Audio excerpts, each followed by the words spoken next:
নমস্কার দর্শক বন্ধু, সঙ্গীতার ঘরে ছাদ বাগানে তোমাদেরকে আরও একবার স্বাগত জানাচ্ছি। আজকে তোমাদের কাছে নিয়ে এসেছি একদম নিউ ব্র্যান্ডেড একটি ভিডিও। আজকে মনটা আমার খুব খুশি, তোমরা আমার মুখ দেখেই বুঝতে পারছো, কারণ মাচ অ্যাওয়েটেড, খুব ডিমান্ডিং একটা গাছ, বহুদিন ধরে একটা আমার রিকোয়ারমেন্ট লিস্টে ছিল, সেটা হচ্ছে এই গাছটি। একদম সত্যি বলতে মনটা আজকে খুবই খুশি। এই গাছটি তোমরা যারা ছাদ বাগান বিষয়ের সাথে জড়িয়ে রয়েছে তারা অবশ্যই জানবে যে এটি একটি অপূর্ব সুন্দর গাছ। গাছটির নাম হচ্ছে টেক্সাস সেজ সিলভার লিফ, অনেকে সিলভার কুইনও বলে। গাছটি সম্পর্কে যে তথ্য আমি জানতে পেরেছি, বেশ কিছুদিন ধরেই এর উপরে একটি R&D করছিলাম, তখন জানতে পারলাম এটি একটি হেজ জাতীয় গাছ, বেড়া দেওয়ার ক্ষেত্রে খুব সুন্দর একটি অপশান। এই গাছটি অ্যাকচুয়ালি আমেরিকার টেক্সাস প্রজাতির গাছ, টেক্সাস যে প্রদেশ আছে সেখান থেকেই এই নামকরণটা হয়েছে টেক্সাস সেজ। যারা একদম নতুন ছাদ বাগানি, যারা প্রথম গাছপালা করতে ভয় পাও, তাদের জন্য এই গাছটি একটি আদর্শ গাছ হতে পারে, কারণ এই গাছের যত্ন একদমই কম বলতে গেলে। আর এই গাছ খুব ভালো সানলাইট পছন্দ করে, দিনে 3 থেকে 4 ঘন্টা একদম যদি খড়খড়ে রোদে রাখা যায় খুবই ভালো, তার থেকে বেশি আলো পেলে তো আরও ভালো। এবং এটি কিন্তু খরা বা ড্রট ফ্রেন্ডলি, মানে যখন খরা হয় একদম জল পায় না, তখনও কিন্তু এই গাছের কোনো সমস্যা হয় না। তো সায়েন্সটা এটাই বলছে যে এই গাছের জলের চাহিদা কিন্তু খুবই কম। তো সেক্ষেত্রে যে মাটিটা, যে মিডিয়াটা আমরা তৈরি করব, সেই মিডিয়াটা হবে কিন্তু একদম বেলে দোআঁশ মাটি, এবং ড্রেনেজ সিস্টেমটা থাকবে একদম পরিপূর্ণ। তো আমি যেভাবে অ্যাডেনিয়াম এবং কাগজ ফুলের মাটি তৈরি করি, সেইভাবেই কিন্তু এই গাছটির ক্ষেত্রেও আমি এই মাটি বা মিডিয়া আমি ব্যবহার করব। যেহেতু গাছটি বেশ বড়, সেই কারণে আমি এখানে একটি 8 ইঞ্চি সাইজের টব নিয়েছি। সামনের বছর গাছটিকে আমি এর থেকে বড় একটি টবে শিফট করে দেবো। আপাতত এই 8 ইঞ্চি টবে কিন্তু এই গাছটি থাকবে। আর এই দেখো মিডিয়াটি, দেখো একদম আমি দিন 10 আগে এই মিডিয়াটি তৈরি করে রেখেছিলাম। এই মাটিটি কিন্তু ভেজা নয়, এই মাটিটি অ্যাকচুয়ালি কালো মাটি, কেঁচো মাটি, বেশ ভালো, এবং তার সাথে প্রচুর পরিমাণে বালি রয়েছে। আর এর সাথে যে মূল যে স্লো রিলিজ যে ফার্টিলাইজার, হাড়ের গুঁড়ো, শিংকুচি ইত্যাদি সব মিক্স করা আছে, ফাঙ্গিসাইড দেওয়া আছে, নিমখোল ইত্যাদি সব দেওয়া আছে। এখন শুধুমাত্র অপেক্ষা করছি এই গাছটি আমি বসিয়ে দেবো, কারণ এখন যে সুইটেবল ওয়েদার রয়েছে, এখন যে কোনো গাছ কিন্তু বসালে আরামসে হয়ে যাবে। তো সেই ক্ষেত্রেই আমি এই সময়টাকে কাজে লাগিয়ে গাছটিকে আমি আজকে পটিং করব। তো তোমরা পটিংয়ের বিষয়টা একদমই জানো কীভাবে করতে হয়, তবুও একটু শেয়ার করছি তোমাদের সাথে। যাই হোক, যেটা আমি তোমাদের সাথে মনের কথা ভাগ করে নিতে চাই, এই গাছটি আমার দীর্ঘদিনের একটি চাহিদা। গাছটি আমার ছাদ বাগানে থাকবে, কারণ আমি 1-2 জায়গায় দেখেছি এত সুন্দর একটি গোলাপি কালারের ফুল আসে, এবং এখন বর্ষাকালে, এই বর্ষার সময় কিন্তু এই ফুলের সর্বাধিক চান্স আছে। যখন জুন জুলাই মাস হয়, তখন কিন্তু আমি দেখতে পাচ্ছি ছোটো ছোটো এখানটায় কিন্তু কুঁড়ি ধরে রয়েছে। যাই হোক, যখন ফুল ফুলবে তখন তোমাদের সাথে শেয়ার করব। এই গাছটির বিশেষত্ব হচ্ছে, এই গাছটির পাতা কিন্তু একদম সিলভারি হয়, একদম রূপালি হয়। এখন বর্ষার সময় গাছটি অনেকটা দেখতে পাচ্ছ যে একটু সবজি ভাব বেশি রয়েছে, গ্রিনিশ ভাব বেশি রয়েছে, কিন্তু বছরের বেশি সময়, বর্ষার আগে পর্যন্ত এই গাছটির পাতা কিন্তু হয় একদম সাদা, যেন রূপোর তৈরি এই গাছ। শীতকালটা ডরম্যান্সি পিরিয়ড, 2-3 মাস ঘুমিয়ে থাকে, সেই সময় খাবার দেওয়া যায় না। তাছাড়া বছরের বেশিরভাগ সময়তেই কিন্তু এই গাছটি ফুল দেয় এবং নিরাশ করে না। খুব পছন্দের একটি গাছ, এটা আমি পেয়ে সত্যি খুব খুশি হয়েছি। আজকে মিডিয়াটা আমার সেট হয়ে রয়েছে, তো এই 8 ইঞ্চি যে পটটি রয়েছে, সেই পটে আমি গাছটিকে এবার শিফট করে দেবো। তোমরা দেখো কীভাবে শিফট করছি। আমি হাত দিয়ে দেখছি, এখানটায় যে মিডিয়াটা আছে একদম আঠার মতন আটকে রয়েছে। যাই হোক, আমি যে পলি প্যাকেটে এসছে, পলি প্যাকেটটা আস্তে আস্তে ছাড়িয়ে নেব। গাছটি বেশ ম্যাচিওর গাছ, যেটা দেখে আমার বেশ পছন্দ হয়েছে, কারণ আমি 2-1 জায়গায় এর আগেও খোঁজ করেছি ছোট সাইজের, ছোট আকারের গাছ, দামও বেশ বলছিল, কিন্তু সেই তুলনায় এই গাছটি বেশ পরিপক্ক ম্যাচিওর গাছ এবং ফুল অলরেডি দিয়েছে।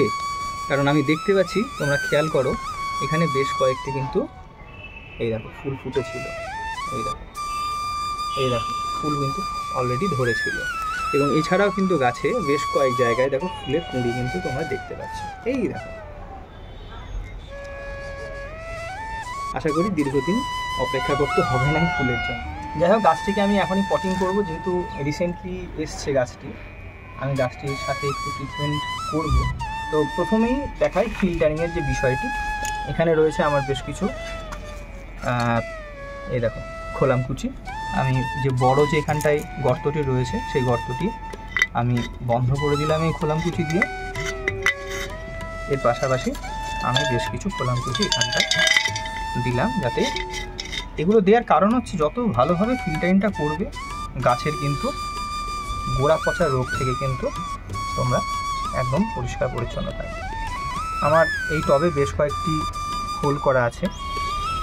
তা এইগুলি দেওয়ার কারণ এই ইটের কিন্তু একটা ভালো ক্ষমতা আছে, কিন্তু জল টেনে নেয়। সেক্ষেত্রে অতিরিক্ত যে জল, সেটি কিন্তু গোড়া থেকে কিন্তু মুক্ত থাকে। আমি দিয়ে দেবো বেশ কিছু পরিমাণ লাল বালি। এটি ফিল্টারিংয়ের জন্য একটি আদর্শ জিনিস। ব্যাস, এখানে ফিল্টারিংটা করে দিলাম।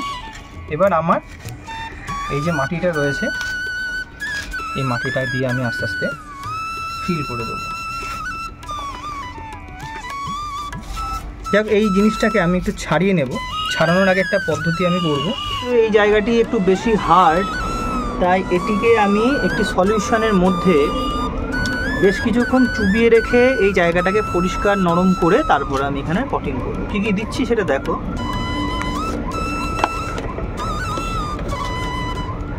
এটি হলো হাইড্রোজেন পারঅক্সাইড। হাইড্রোজেন পারঅক্সাইডের উপকারিতা নিয়ে তোমাদের এর আগেও আমি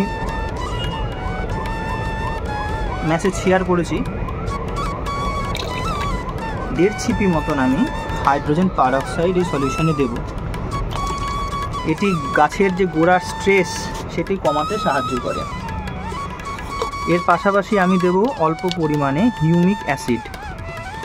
এটিও গাছের গোড়ার প্রতি যত্ন নেয়। আমি এখানে দেব রুট হরমোন। এখানে বেশ কিছু রুট হরমোন আছে।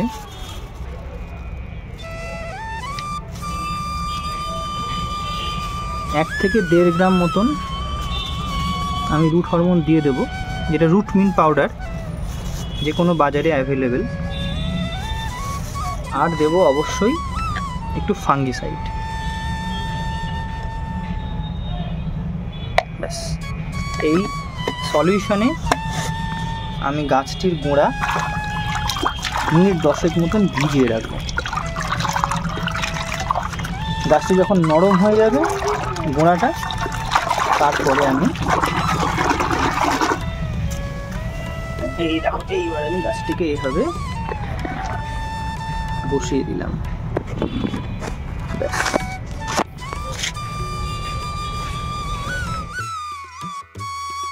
দেখো বন্ধুরা, মিনিট 10 হয়ে গেল। যে সলিউশনটা আমি বানিয়েছিলাম সেই সলিউশনে কিন্তু এটি ভালোভাবে ভিজে গিয়েছে। এইবার আমি বিষয়টাকে তুলে নেব। তুলে নিয়ে দেখো,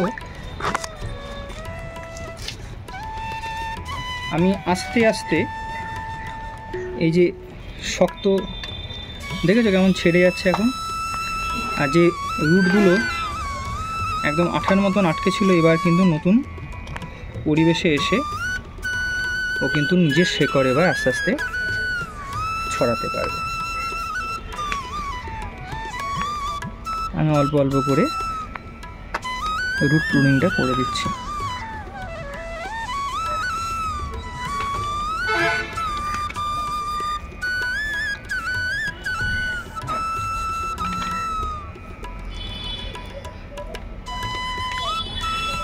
যে মিডিয়াটিতে গাছটি ছিল সেটি ছিল বেশ শক্তপোক্ত।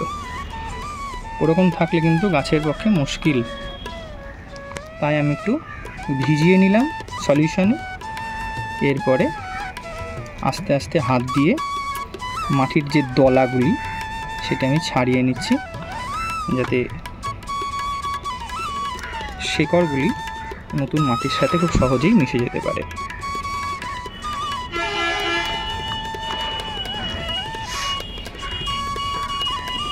এরপরে গাছটিকে আমি দিন দুয়েক একটু ছায়ায় রাখবো। আমার ছাদটি একদম ওপেন এরিয়ায়, ছায়া সেভাবে পড়ে না। যাই হোক, চেষ্টা করব যাতে অন্তত 11টা-12টার ছায়াটা, রোদটা যাতে না পড়ে। এই দেখো, এইবার আমি পজিশন দেখে গাছটিকে বসিয়ে দিলাম।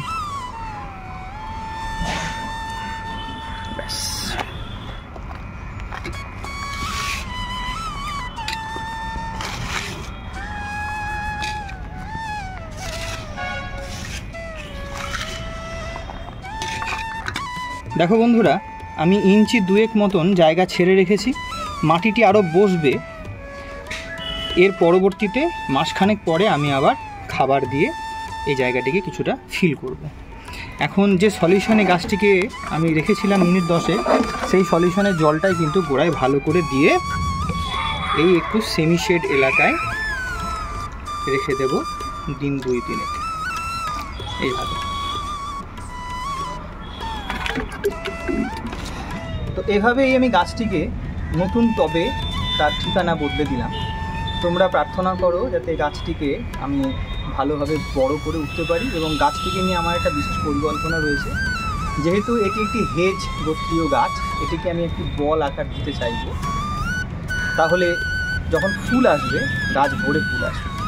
টেক্সাস সেজ এই গাছটি কিন্তু 4টে কালারের হয়। আপাতত আমাদের এখানটায় একটি কালার অ্যাভেলেবেল। যে কালারটি আমি পেয়েছি সেটি কিন্তু পিঙ্ক কালার। এছাড়াও সাদা রঙের হয়, এছাড়াও পার্পেল কালারের হয়, আরও একটি সুন্দর কালার আছে, সেটি ল্যাভেন্ডার। সাদার ক্ষেত্রে আবার পাতাটি কিন্তু সবুজ হয়, সিলভারি হয় না।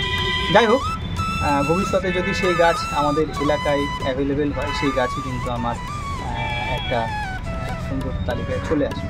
যাই হোক, আজকের মতন ভিডিওটি এখানে শেষ করছি।